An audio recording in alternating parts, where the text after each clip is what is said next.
빠르게 변화되는 세태 속에 우리 사회 여러 현상을 핵심 트렌드만 분석해 손쉽게 전하는 경제 트렌드 따라잡기. 남북을 둘러싼 국제적 정세와 한반도 평화를 위한 행복한 동행. 더 신비롭고 흥미로운 기상천외한 세상의 모든 날씨 이야기까지. 함께하는 세상, 오늘은 좀 더 다른 시선으로 세상을 바라봅니다. 네, 경제 트렌드 따라잡기 시간입니다. 지난 19일이 바로 러시아가 우크라이나를 침공한 지 1000일째 되는 날이었습니다. 3년이 다 돼가는 전쟁을 치르는 동안 러시아는 서방의 제재로부터 경제를 회복하고 있습니다만 우크라이나는 여전히 어려움을 겪고 있습니다. 이 전쟁 끝날 기미가 보이지 않습니다. 자, 오늘은 이 이슈 짚어보죠. 최유한 시사평론가 연결되어 있습니다. 평론가님 안녕하십니까? 예, 반갑습니다. 최유한입니다. 자, 먼저 러시아와 우크라이나 간의 이 전쟁 1000일을 맞았습니다만 아주 최근에 전황이 더 격화되고 있습니다. 뭐 북한군도 지금 들어가 있는 상황이고요. 이 부분 한번 정리가 필요해 보입니다. 예, 지난 8월 6일 우크라이나가 러시아의 핵심 요충지인 쿠르스크를 땅을 빼앗았어요. 사실 우크라이나가 러시아가 워낙 땅덩어리가 넓어서 지도상으로 보면 쿠르스크가 굉장히 작아 보이는데요. 한 서울시만 합니다. 네. 예, 이게 2차 세계대전 이후 최초로 러시아 땅을 외국군에 의해서 빼앗긴 것이기 때문에 푸틴으로서는 허리를 찔린 거 굉장히 자존심 상한 거거든요. 그래서 일진일퇴 공방 벌이다가 지난 11월 12일 여기에 북한군이 전투에 참여했다라는 언론 보도가 있습니다. 참여했다라고 왜 단정하지 않고 언론들이 이야기하는가에 대해서는 좀 이따가 제가 말씀드리겠고요.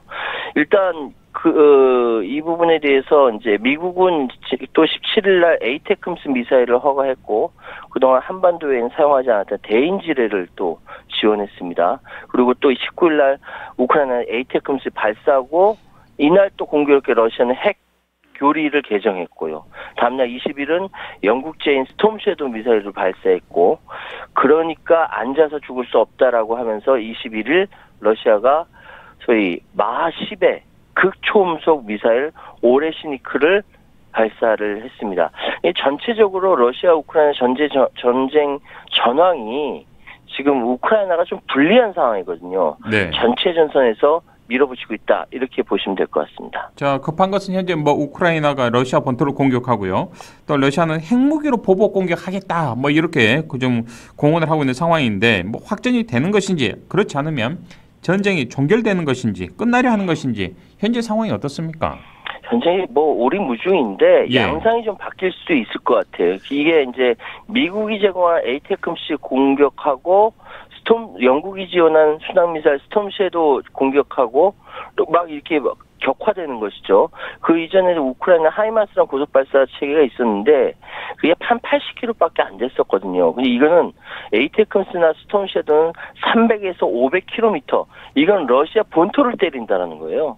그러다 보니까 이 상황은 종전협상에 다가올수록 러시아 우크라이나 더 거칠게 상대방을 밀어붙이고 있는 것이고 푸틴이 그래서 소위 극초음속 중거리 탄도미사일 IRBM 제가 방금 말씀드린 개암나무라는 이름이 좀 우습죠. 개암나무라는 미사일을 발사했는데 이게 소위 극초음속 초속 2에서 3km 마하 10이라고 하니까 이거는 미국에서 이 방어 체계는 방어할 수 없는 것인데 이거 발사했다. 이거 그러니까 유럽 전역이 경악하게 되었습니다. 예. 자, 이런 미사일을 발사한 그 행간의 의미는 러시아 입장에서는 서방 더 이상 우크라이나 편 들지 말고 우리를 건들지 말라 이런 무언의 메시지인 것 같습니다. 예, 맞습니다. 네. 바로 그겁니다. 지금 맨 처음 원래 지금 ICBM을 발사했다. 우크라이나가 이제 러시아가 발사한 거에 대해 발표했다가 그게 아니라 ILBM이다. 그러니까 ICBM은 5,500km 이상 대륙간 탄도미사일이에요. 그렇죠. 미국을 때리는 건데 네. 우크라이나 바로 옆에 붙어 있으니까 ICBM이 아니라 IRBM이라고 중거리 탄도미사일인데 이건 3,000에서 5,500이거든요. 근데 ICBM이든 IRBM이든 러시아가 우크라이나 공격할 때 이런 미사일 필요 없습니다. 바로 앞에 있으니까. 그런데도 극초음 마하 10 이상 초속 2, 3km의 극초음 미사일 아까 말씀드린 탄도가 주렁주렁 열린 개암나무라고 말씀드린 오레슈니크를 발사한 거는 이 핵이라고 하죠. 안에 들어가 있는 것이 이 하나하나 다 핵을 넣을 수 있고요. 예. 한 15개 정도 넣을 수 있대요. 이게 유럽 전역을 때릴 수 있거든요. 이걸 ILBM을 이거 발사를 한 거예요. 그러니까 유럽 전체가 경악할 수밖에 없는 겁니다. 더군다나 올해 슈니크는 다탄두 각계 목표 설정 재도립체라고 해서 각각 탄두가의 핵을 장착할 수 있을 뿐만 아니라 그 근처 가면은 확 산계되면서 각각의 목표에 정확하게 꽂히게 되는 네. 무서운 무기입니다. 이 미국의 ICBM 미니트맨 3도 비슷한데 이렇게 그러니까 훨씬 더 러시아가 지금 이 부분에 대해서는 기존 미사일보다 공격력이 훨씬 뛰어나고 처음 전투에 실용화된 것을 하다 보니까 지금 사실은 난리가 난 상태입니다. 네. 자, 그런데 이제 러시아 크렘린궁에서는 발사 30분 전에 미국에 통보를 했다. 공격하기 전에 미리 알려줬다. 뭐 이렇게 이야기를 하고 있는데 실제로 뭐 알려줬을까요? 실전일 경우에는 안 알려줬을 텐데 네. 이게 이제 실험용 발사다 보니까 알려준 거예요. 아하, 뭐냐면 예전에 그렇군요. 냉전 끝나기 전에 그때 소련이었죠. 미국과 소련이 서로 약속을 했어요. 혹시나 누가 잘못된 마음에 이렇게 딱 누르면은 그냥 핵전쟁이라서 지구 쪼개지지 않습니까? 그렇죠. 예. 그런 거 하지 말라고 미리미리 알려주도록 하는 시스템을 갖췄어요. 이번에도 핵을 탑재할 수 있는 미사일이라는 거 충분히 알려주고 우리가 실험 발사한다라는 거 충분히 알려주고 이거 사실 러시아가 우리 이런 무기 있다? 너네 그러니까 러시아 건드리지 마라고 하면서 경고하고 그러니까요. 위협하는 겁니다. 예. 들을 기가 있으면 듣고 예. 행간의 뜻을 제대로 읽어라. 뭐 이런 의미인 것 그렇죠. 같습니다. 우리가 보기에도요. 맞습니다. 예. 자, 여기서 또 한 가지 확인하고 싶은 게 바로 북한과 러시아가 굉장히 좀 밀착되고 있지 않습니까? 예. 여기서 약간의 소외감을 느낄 수 있는 나라가 바로 중국이지 않을까 싶은데 우크라이나 전쟁과 관련해서 중국 어떤 생각 지금 하고 있을까요? 그러니까 중국은 예. 자기의 부하처럼 부리는 그렇게 생각하는 북한이 예. 러시아에 붙어버리니까 예. 정말 기분 나쁜 거예요. 그렇겠어요. 좀 불안하기도 하고. 예. 근데 북한과 러시아가 포괄적 전략적 동반자 관계를 맺었거든요. 이거는 군사동맹입니다. 군사동맹이 들어가 있는데 이 러시아는 비준이 끝났다라고 하고요. 러시아가 쿠르크스를 빼앗겼잖아요. 공격을 당했을 경우엔 군사조약에 의거해서 파병을 할 수가 있는 거예요. 그래서 북한이 파병한 거거든요. 중국은 기분 나쁘죠. 이 금쪽이처럼 아끼는데 말 안 듣고 뭐 소위 자기한테 까분다 뭐 이런 거죠. 네. 한 예로 중국은 지금 그 동해바다로 진출을 못합니다. 이 북한하고 러시아가 국경 맞대면서 중국을 딱 막아놨어요. 그래서 중국이 원하는 건 차항 출해 항구를 빌려서 바다로 나간다라는 것인데 그건 뭐냐면 북한이 무너질 때 중국이 북한을 차지해서 동해로 나간다 이런 이야기죠. 네. 러시아가 크림반도 얻으면서 부동산 얻었다고 저렇게 좋아하잖아요.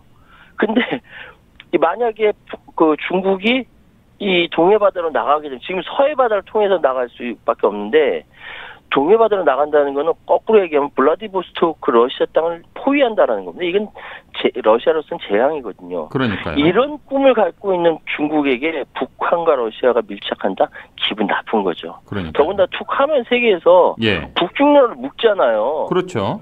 시진핑으로서는 이 두 깡패 국가가 묶이는 게 굉장히 기분 나쁜 거거든요. 그런데 뭐 중국 입장에서도 좀 만만치는 않을 것 같습니다. 예. 근데 사실 네. 경제적으로 보면 예.